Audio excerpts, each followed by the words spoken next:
The wind screamed across the frozen land. Snow blew in every direction, covering everything in white. Commander Jack Harlan stood on the edge of the ice trench, his breath forming clouds in the freezing air. Behind him, the rest of his small team worked to dig out the strange metal shape buried deep under the glacier. The readings from their scanners made no sense. No human technology could have been buried this deep for this long. Jack had seen strange things before during his years in military science work, but this was different. The object under the ice gave off a faint pulse, almost like a heartbeat. He looked at the monitor again. The rhythm was slow, steady, and alive. The radio cracked. "Commander, we found something," said Dr. Elaine Morse, the team's biologist. Her voice shook, not from cold, but from fear. Jack climbed down the icy slope to where she stood. The frozen wall in front of her was clear as glass, and behind it, something dark and large was trapped. At first, he thought it was a statue, but then he saw the curve of the body, the texture of the skin, and the long claws pressed against the ice. It was not human. The creature looked like a queen. Tall and elegant, even in death, with a crown-like ridge on its head and folded wings on its back. It had been frozen for thousands of years, maybe longer. The team stared in silence. The only sound was the wind outside. "Get the lights closer," Jack ordered. When the lamps shone directly on the ice, something shimmered beneath the surface. A faint blue glow came from the creature's chest. Elaine gasped. The scanner beeped again, showing a slow, regular pulse. "Commander, it's alive," she whispered. The words hung in the air like smoke. No one spoke. Jack felt a chill run down his spine, one that had nothing to do with the cold. He took a step back and looked around. The ice creaked softly under their boots. The sounds seemed to echo, almost as if the ice was breathing. They set up a small research tent over the site and began scanning the ice wall for samples. Hours passed, and the storm outside grew stronger. The radio connection with the base weakened. Inside the tent, the air felt heavy and strange, like it was filled with static. The power lights flickered from time to time. Jack sat near the heater, staring at the frozen alien. He could not shake the feeling that it was watching them even through the ice. The shape of its eyes, sharp and deep, seemed to follow his every move. Elaine was typing notes on her tablet. "Its body temperature is rising," she said. "This shouldn't be possible. The ice around it is melting from the inside." Jack walked over to the viewing window again. The creature's chest now glowed brighter, and thin streams of water were dripping down the ice. He touched the glass surface. It was warm. He quickly pulled his hand back.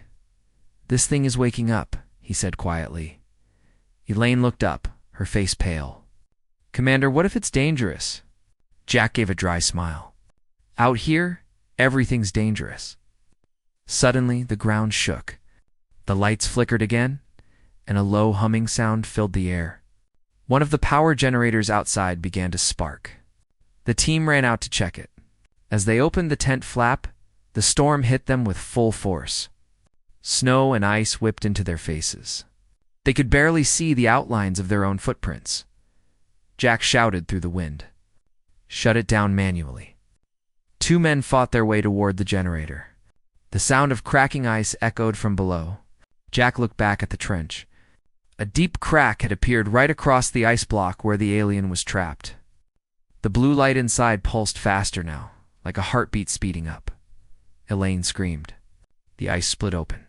A burst of freezing mist shot out, as if the glacier itself was exhaling after a long sleep. Everyone stumbled backward, coughing and shielding their eyes. When the mist cleared, they saw the alien's face through the broken ice. Its mouth was slightly open, and a faint vapor came out, like breath. Jack raised his rifle, though he knew it wouldn't help. "Stay back," he said. The creature did not move. It just stared at him through the mist. Its eyes were deep silver, glowing faintly in the darkness. For a moment, time seemed to stop. The storm outside faded, the sounds of the wind and machines disappeared, and all that remained was the slow thump of something living under the ice. Jack felt something inside his head, like a whisper, soft and cold. He looked at Elaine. "Did you hear that?" he asked. She shook her head. "Hear what?" He didn't answer. He could still feel the voice in his mind, not in words, but in emotions, fear, hunger, and something else. Something like curiosity. The power died completely. The lamps went dark. In the faint glow from the alien's body, Jack could see its fingers twitching. Tiny cracks spreading through the remaining ice. The Queen was waking up. The radio came alive with static. Someone at the base shouted, "Commander, what's happening out there?" Jack stared at the creature, unable to look away. He pressed the radio button and said only one word before the signal cut out. "Run." The last thing he saw before the light vanished completely was the alien's eye, slowly opening silver and cold, staring straight at him through the darkness. The storm had not stopped for 2 days. The research station stood silent under heavy snow. Half the equipment was frozen. Power came only from one weak generator. Inside the damaged tent, Commander Jack Harlan sat with his rifle across his lap. His face looked pale under the dim emergency light. Around him, 3 team members huddled together, whispering. No one had slept much since the creature woke up. The alien was gone from the ice. Only broken chunks of frozen crystal and melted water remained where the body had been trapped. The scanner showed faint movements near the lower tunnels, but nothing clear. Jack kept watching the door, waiting for any sound. Elaine Morse, the biologist, sat at a corner with her tablet. She replayed the recording again and again, the last footage before the blackout. It showed the alien's chest rising, a mist blowing out from its mouth. And then the screen turning white. "This was no accident," she said quietly. "It wanted to wake up. It used the power from our generator. It fed on it somehow." Jack didn't reply.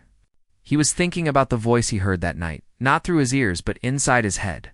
He could still feel it, soft and cold like the wind under the ice. Outside, the wind started howling again. Something hit the side of the tent. A dull, heavy sound. Everyone jumped. Jack stood up slowly and aimed his rifle at the flap. "Don't shoot unless you see it," said. One of the men, Davis, swallowed hard. "See what, sir?" Jack didn't answer. He opened the flap just a little. The storm blinded him at first, snow blowing into his face. Then he saw something strange. A shape moving in the white fog, tall and thin, walking on 2 legs, but not human. It moved slow, almost graceful, its shadow fading in and out of the snowlight. He closed the flap quickly. "It's out there," he said. Everyone stay quiet. They sat in silence for a long time.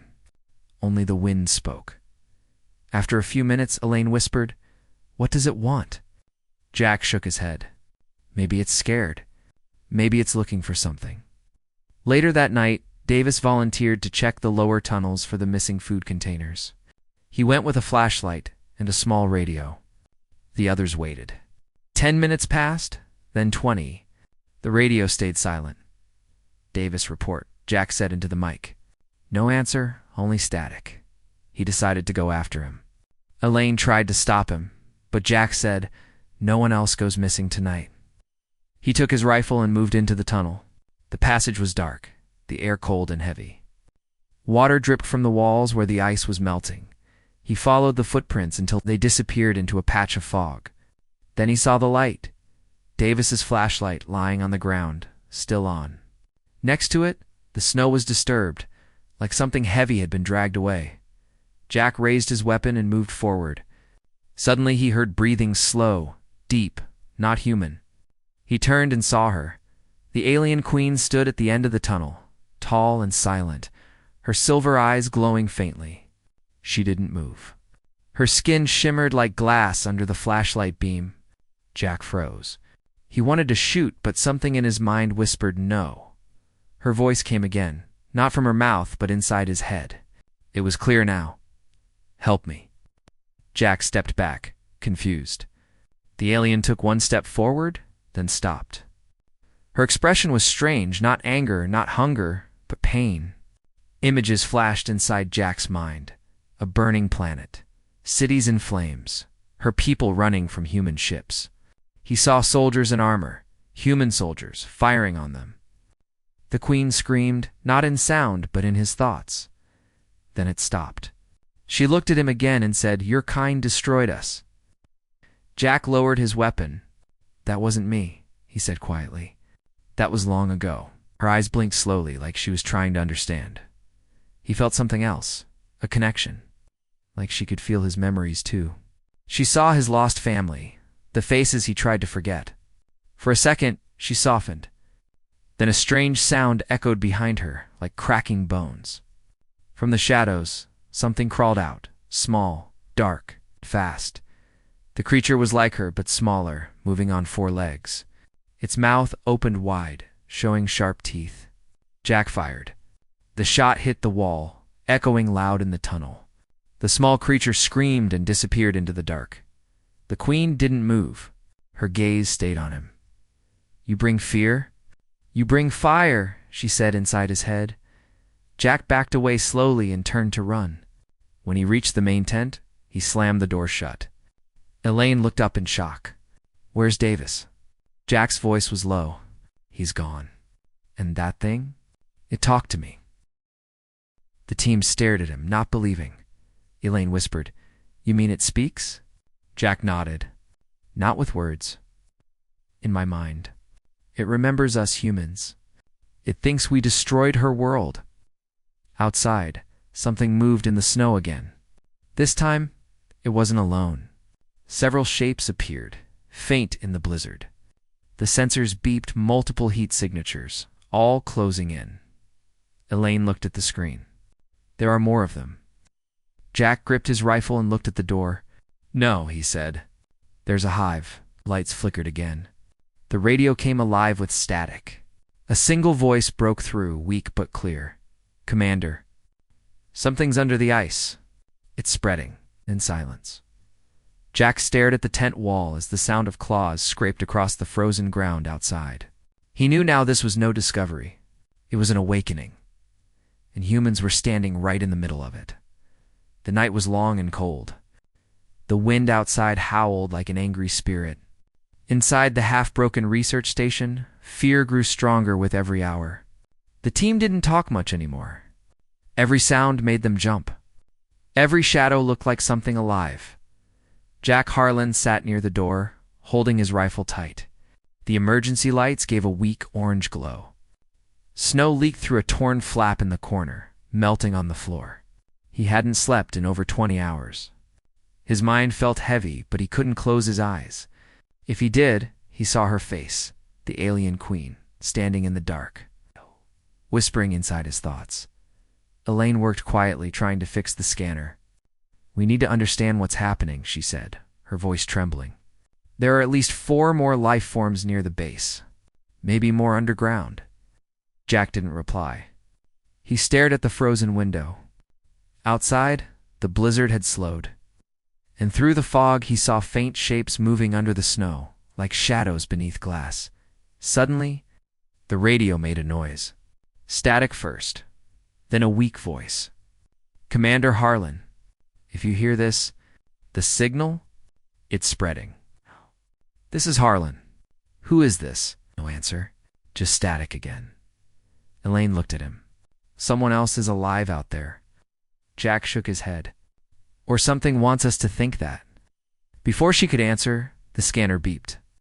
A strong signal flashed, not from outside, but from under their feet. Something was moving in the tunnels below. Jack stood up fast. "Pack your gear. We're leaving the lower section."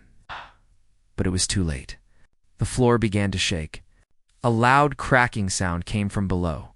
One of the metal plates bent upward and a burst of icy air filled the room. The others screamed and backed away. Jack aimed his rifle at the hole. A hand came out long, black, and sharp like a blade. Then another. The creature pulled itself up. It was one of the smaller ones, the same kind he saw in the tunnel before. Its eyes glowed faint green. Jack fired 3 times. The creature fell, twitching, then went still. But behind it, more sounds came, scraping, crawling. "Dozens of them, they're coming!" Elaine shouted. Jack pulled her toward the exit. They ran into the outer corridor, slamming the metal door behind them. The sound of claws hitting metal echoed from the other side. "Where's the Queen?" Elaine gasped. Jack looked at her. "She's not attacking. It's not yet. These things are acting alone." They ran through the snow to the main supply shed, the only building with strong doors. Once inside, Jack pushed a heavy crate against the entrance. Elaine collapsed to the floor, shaking. He tried the radio again, but all he heard was a low hum, not static, not human. Then he realized it was a voice, soft and cold, inside his head again. "You fight your own fear, human." Jack froze. He could feel her presence even without seeing her. "What do you want?" he said out loud. Elaine looked up, confused. "Who are you talking to?" "The Queen," Jack said. "She's talking again." "I do not want war," the voice said. "My hive woke hungry. I cannot stop them. They only follow instinct. You understand? Survival." Jack gritted his teeth. "You killed my people. They killed mine first." The images hit his mind again.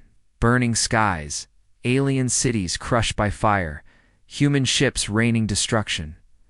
He saw the Queen holding her dying children as the ground froze around her. Her world ended because of humans. Elaine put a hand on his shoulder. "Jack, what's she saying?" He stared at her with a hard look. "She thinks we destroyed her planet." "She's not lying." Elaine frowned. "That can't be. We've never been to their world." Jack shook his head. "Maybe not us. Maybe humans before us." Then something strange happened. The Queen's voice became softer. "Your strength burns bright. You fight even when you have no hope. That is why you survive." Jack took a deep breath. "Then stop your creatures. Let us go." "I cannot," she answered. "But I can guide you." The floor vibrated again, but this time the sound came from far away. The creatures were moving not toward them, but toward the main reactor. Elaine gasped. "If they reach the power core, the heat will melt the whole ice shelf." Jack checked his weapon and stood up. "Then we stop them." He opened the door slowly. The wind hit them hard. The snow had turned red from alien blood and human struggle. The small creatures were crawling through the storm. Drawn toward the humming reactor lights, Jack and Elaine moved through the snow, staying low. The Queen's voice echoed faintly. "Left path." "Hurry," Elaine looked at Jack. "She's helping us." He nodded. "For now." They reached the old access tunnel. Inside, the air was warmer. The sound of machinery echoed through the walls. Then they saw them, dozens of alien spawn clinging to the reactor pipes, chewing through wires. Sparks flew everywhere. Jack raised his rifle. Elaine shut off the power grid. She ran to the console. The screen flashed red. "Manual override only." Jack started shooting. The creatures turned toward him, their eyes glowing bright in the dark. He reloaded fast and kept firing. Every shot echoed like thunder. The Queen's voice shouted inside his mind, "Behind you." He turned and barely dodged one of the creatures leaping at him. It hit the wall, hissing. He kicked it away and fired point-blank. Elaine pulled the final lever. The lights went out. The entire base fell into darkness. The creatures screamed, then went still. The silence was heavy. Jack could hear only his heartbeat. Then the Queen's voice returned, weak and distant. "You saved them. You understand now. We are not so different." Jack looked toward the ice trench. Through the broken window, he saw her faint silhouette walking into the storm. Elaine whispered, "Where is she going?" Jack answered quietly, "Back to her hive." But deep down, he knew this wasn't over. The Queen wasn't leaving. She was preparing for something bigger, and now she knew what humans were capable of. Snow kept falling, covering the ruins of the research camp. Most of the lights were dead now. Only a few red beacons blinked in the distance like dying stars. Commander Jack Harlan stood at the edge of the ice trench with frost covering his coat. His breath came out in short clouds. Behind him, Elaine struggled to carry the last box of supplies. They were the only ones left alive. The radio was silent. The wind had taken every voice, every signal. The station looked like a graveyard buried in white. Jack checked the scanner again. The small creatures were gone. No movement near the reactor, no sound. But he knew it was not over. The Queen had disappeared into the deeper tunnels, and wherever she went. Silence followed. Elaine sat down beside a broken crate. "It's too quiet," she said softly. "Maybe they froze again." "No, she's building something." He pointed toward the readings on the scanner. Beneath the ice, deep below the old mining zone, strange heat signals were growing fast. "She's making a nest," he said. "A hive." Elaine looked at him, her eyes wide. "You mean eggs?" "Yeah," Jack said. "Hundreds of them." They started toward the lower tunnels again. The ice passage stretched ahead like a long throat of glass. The deeper they went, the warmer it got. A faint mist rose from the floor, glowing blue in their flashlight beams. The air smelled strange, sweet and metallic. At the end of the tunnel, they reached a large cave. It wasn't there before. The walls pulsed like living skin, covered with a thin layer of jelly-like ice. In the center stood the Queen. She looked taller now, stronger. Around her, dozens of dark pods were forming, half ice, half flesh. Each one had something moving inside. Elaine whispered, "Oh my God." The Queen turned slowly, her eyes bright silver. Jack raised his rifle but didn't fire. Her voice slid into his mind again. "It begins again," Jack shouted. "You can't do this. The ice will collapse. You'll kill everything." The Queen tilted her head. "This world kills us already. I only give life back to my kind." Elaine took a step forward. "You don't have to destroy this planet. We can help you." The Queen stared at her for a long time. Then her voice softened. "Help? Like before? Your kind came to our world." They said the same words. "And then they burned our sky." Jack lowered his gun. "That wasn't us. Those humans are gone. We don't even remember them. But we remember," she said. "Every scream, every child, every fire." The walls of the cave started to shake.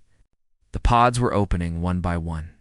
The first small creatures crawled out, covered in slime, their claws scraping the ice.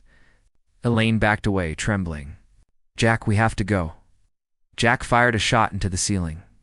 Ice cracked and fell, crashing onto the floor. "If this place comes down, maybe it stops her," he said. But the Queen moved faster than he expected. A wave of energy burst from her chest, throwing him across the room. His rifle slid away. His ears rang. The Queen walked closer, her steps echoing. "You cannot kill me," she said. "You carry our blood now." Jack looked at her, confused. "What do you mean?" She reached out her hand. "When I touched your mind, I left part of me inside. You feel it, don't you? The hunger, the heat." Jack felt a burning in his chest, like fire spreading through his veins. His vision blurred for a moment. He could hear faint whispers in his head, hundreds of tiny voices. Elaine grabbed his arm. "Jack, look at me. Fight it." He blinked, shaking his head hard. "I'm fine." He wasn't fine. The Queen turned back to her eggs. "The hive will grow. You cannot stop it. You can only choose how it ends." Jack forced himself up, breathing heavy. "You're right. I can't stop it." He looked at the glowing reactor symbol on his wrist pad. "But I can melt it." He pulled a small detonator from his pocket. "The last emergency charge they had?" Elaine's eyes widened. "You'll die." Jack smiled weakly. "Yeah, but maybe she does too." He pressed the first code. The light turned red. 10 minutes before detonation. The Queen looked at the blinking device and hissed. "You would destroy yourself for others? Foolish human." Jack raised his head. "That's what makes us human," the Queen screamed, a sound that shook the whole cave. The creatures around her rushed forward.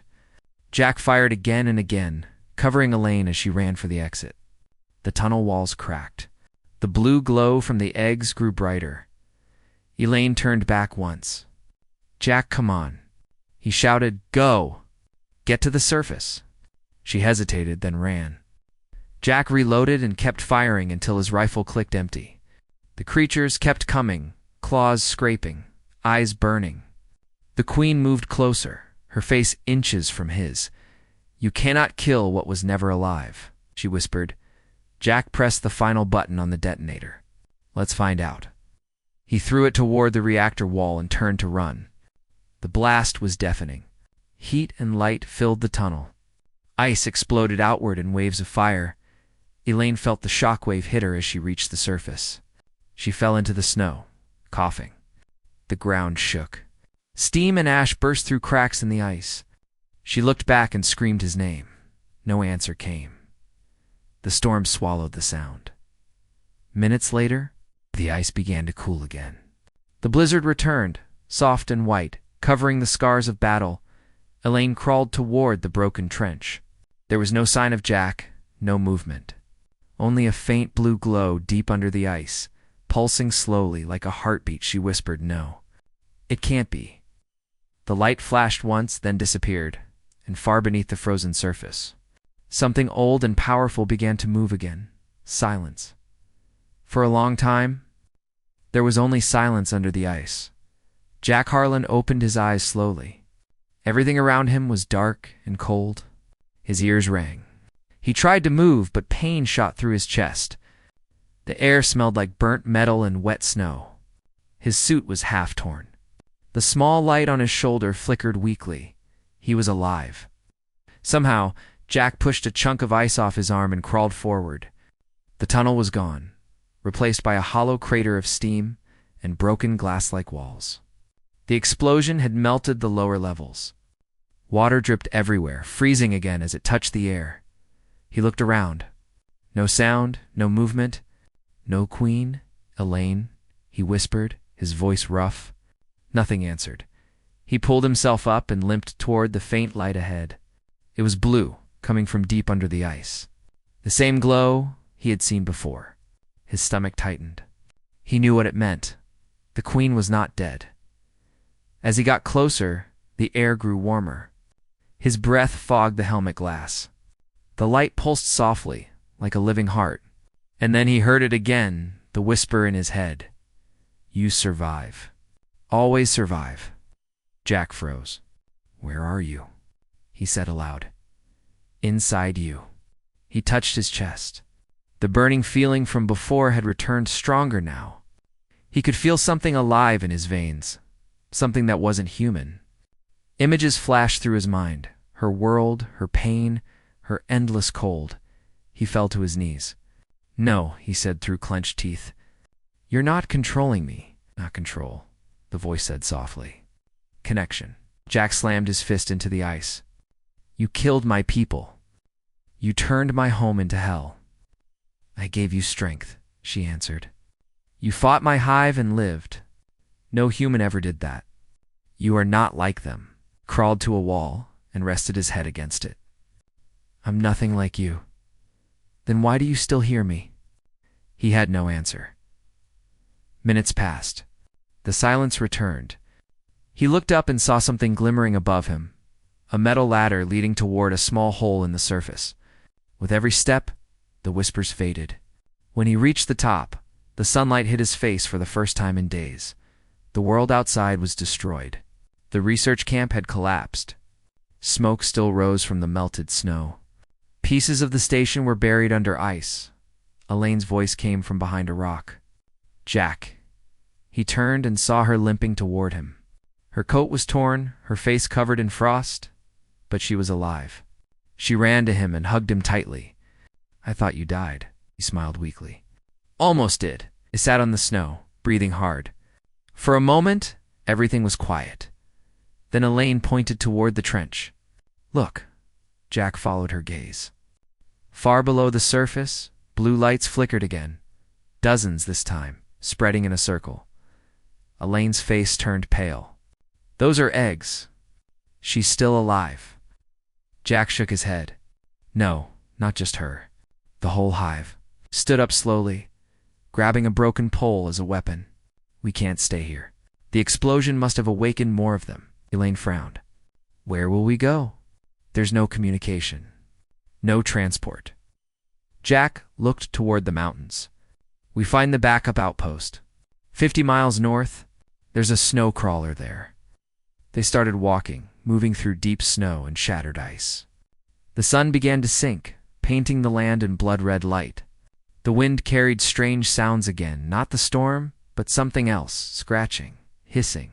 They stopped. From the fog ahead, a figure appeared, tall, thin, moving slowly. For a moment, Jack thought it was another creature, but when it stepped into the light, it froze. It was Davis, the teammate who had gone missing earlier. His skin was pale, his eyes dull silver. Steam rose from his mouth, even though the air was freezing. He looked human, but wrong. Elaine whispered, "Oh no." Jack raised the pole. "Stay back, Davis." Davis tilted his head like a confused animal. Then he spoke, his voice mixed with static. "She saved me." Jack stepped back. "You're infected." Davis smiled. "She's making us better, stronger," she said. "We'll never feel cold again." Before Jack could move, Davis lunged forward. His strength was inhuman. Jack blocked with the pole, pushing him back, but Davis didn't stop.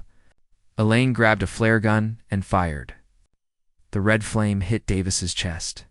He screamed and fell into the snow, smoke rising from his body. Jack breathed hard, staring down at him. "She's controlling the dead," he said quietly. Elaine shook her head. "No, she's evolving them." They didn't wait to see if Davis would rise again. They kept moving north. Every few minutes, Jack felt the whisper in his mind again, soft, tempting. You could lead them. You could save both kinds. He ignored it. "Get out of my head," he muttered. Elaine looked at him. "Jack, what's wrong?" He didn't answer. Hours passed. They reached a frozen ridge and stopped to rest. The moonlight shone on the ice like glass. Far away, they saw faint movement, dark shapes crawling out of cracks in the glacier. Jack clenched his fists. "She's spreading the hive, using my DNA to stabilize her offspring." Elaine stared at him. "Your DNA?" He nodded. "She said I carry part of her now. Maybe the blast mixed our blood. Maybe that's why I'm still alive." Elaine's voice shook. "Then she'll come for you." Jack looked at the sky, filled with faint aurora light. "Let her. I'm not running anymore." The wind picked up again. In the distance, the ice cracked like thunder. Something enormous moved beneath it. Slow, powerful, alive, Elaine whispered. "What is that?" Jack stared at the horizon. The Hive Queen. Coming for her lost human, he tightened his gloves and loaded the last flare into his gun. "If she wants me, she'll get me. But she'll learn one thing about humans," Elaine asked softly. "What's that?" Jack's eyes burned with cold fire. "We never give up, even when the whole universe tells us to die." The ground trembled again, and the blue light from under the ice began to spread like veins across the frozen land. The Queen was rising, and this time, she wasn't alone. The night sky above the Arctic was dark and broken. The aurora no longer danced in peace. Instead, thin blue lines flashed across the horizon, like veins of light spreading under the ice. The world was waking to something new, something that did not belong here. "Commander." Jack Harlan and Elaine Morse stood on the ridge, their bodies shaking from the cold and fear. The ground beneath them trembled every few seconds. Deep below, the hive was growing. The Queen was building her army. "We can't outrun this," Elaine said. "The hive is expanding too fast." Jack stared at the flickering lights under the snow. "Then we stop it." Elaine turned to him, shocked. "How?" "We don't have weapons. We don't have power. We're just two people against thousands." Jack's voice was calm. "We're humans." "That's enough." He looked down at the flare gun in his hand. The red light inside it pulsed faintly. It wasn't much. But it was fire, and fire always scared the cold. They started walking toward the signal tower that marked the backup outpost. It was miles away, across cracked ice and open snowfields. The wind howled louder, carrying strange echoes, screams, whispers, the sound of claws scraping the frozen ground. Every step felt heavier than the last. The temperature was dropping again, but Jack could still feel heat burning inside his chest. The queen's presence was stronger now, whispering through the wind. You cannot win, human. You are already part of me. Jack ignored her. He kept walking. Elaine stumbled beside him. She's in your mind again, isn't she? Yeah, he said quietly. But she's not the only voice in there. What do you mean? Jack looked at the horizon, where the tower lights blinked faintly. I hear my people too. The ones who died here? They're telling me not to give up. The wind screamed again, and from the fog ahead, shapes began to move. At first, they looked like shadows, but then the light caught their skin, pale, glistening, alien. Dozens of small creatures crawled across the snow, their glowing eyes fixed on them. Elaine raised her flare gun. Jack, we can't take all of them. Jack's eyes narrowed. We don't have to. We just have to buy time. He aimed his rifle and fired into the crowd. The first few creatures fell, hissing, their bodies burning in the flare light. The others slowed down, afraid of the flame. Jack shouted, Fire scares them. Keep shooting. Elaine fired again, lighting the snow with red light. The creatures screamed and backed away, but more appeared from behind, circling like wolves. Then the ground cracked open right beneath their feet. Jack grabbed Elaine and pulled her back just in time. A massive hole split the ice, glowing blue from below. The queen's voice echoed through it, louder than before. You cannot stop life. You cannot stop what is born from pain, Jack shouted back. Then I'll stop the pain.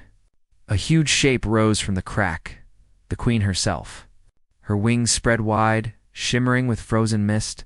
Her body glowed with lines of silver energy. She was bigger now, towering over them like a goddess made of ice and light. Elaine stepped back, terrified. Jack, what do we do? Jack took a deep breath. We make her see what humans are. He dropped his rifle and stepped forward. The queen tilted her head, curious. You would face me without fear? Jack stared up at her. I'm terrified, but I'll never stop fighting. That's what makes me human.